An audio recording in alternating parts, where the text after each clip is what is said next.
এই মুহূর্তে হাইকোর্টের পরিস্থিতি হচ্ছে আপনাদেরকে যদি দেখাই যে সেনাবাহিনী মোতায়েন রয়েছে এখানে, ঠিক তার পাশে আমরা একটু ভেতরের দিকে যেতে চাই এবং আপনাদেরকে দেখাতে চাই যে পুরো এরিয়া জুড়েই কিন্তু আইন শৃঙ্খলা রক্ষাকারী বাহিনী রয়েছে এবং বিজিবির পক্ষ থেকেও কিন্তু এখানে বিজিবি মোতায়েন করে রাখা হয়েছে পুরো, আর সেই সাথে পুরো এলাকায় ব্যারিকেড তৈরি করে রাখা হয়েছে।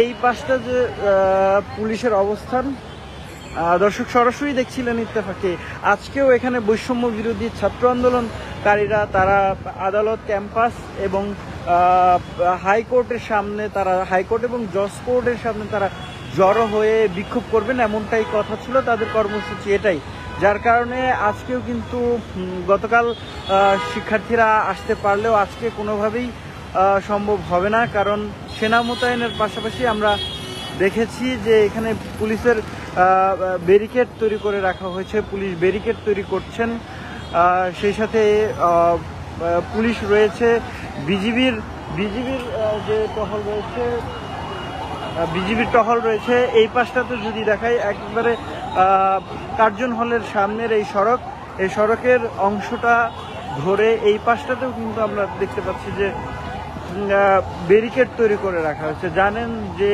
গত 1 জুলাই থেকেই কিন্তু উত্তাল হয়ে উঠেছিল ঢাকার রাজপথ, ঢাকা বৈষম্য বিরোধী ছাত্র আন্দোলনে তাদের দাবি ছিল কোটা আন্দোলন। সেই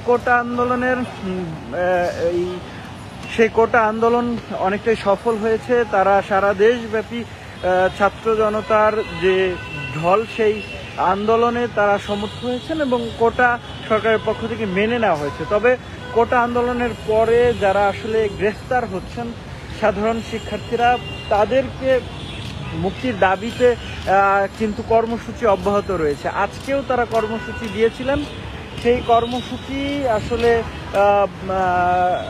গতকালও হয়েছে, আজকেও হবে এমনটাই বলছিলেন। তবে সেই কর্মসূচির জন্যই আসলে বাড়তি নিরাপত্তা নেওয়া হয়েছে এই হাইকোর্টের ঠিক সামনের সড়কটিতে, এবং যারাই আসলে ঢুকছেন তাদেরকে একটু দেখে শুনে আসলে প্রবেশের কথা বলা হচ্ছে। এবং দেখছিলেন যে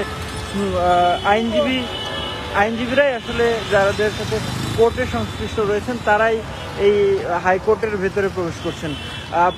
চারপাশেই কিন্তু ব্যারিকেড তৈরি করে রাখা হয়েছে, এটাই দেখানোর চেষ্টা করছিলাম। দর্শক সরাসরি দেখছিলেন ইত্তেফাকে, আপনাদের সঙ্গে ছিলাম শেখ নাসিরউদ্দিন।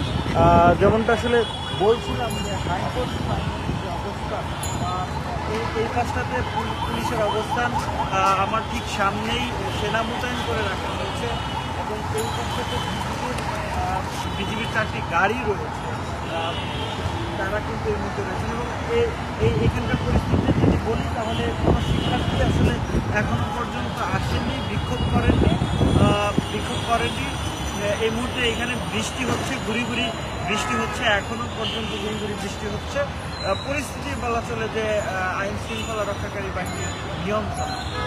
সরাসরি দেখছিলেন ইত্তেফাকে, আপনাদের সঙ্গে ছিলাম শেখ নাসিরউদ্দিন।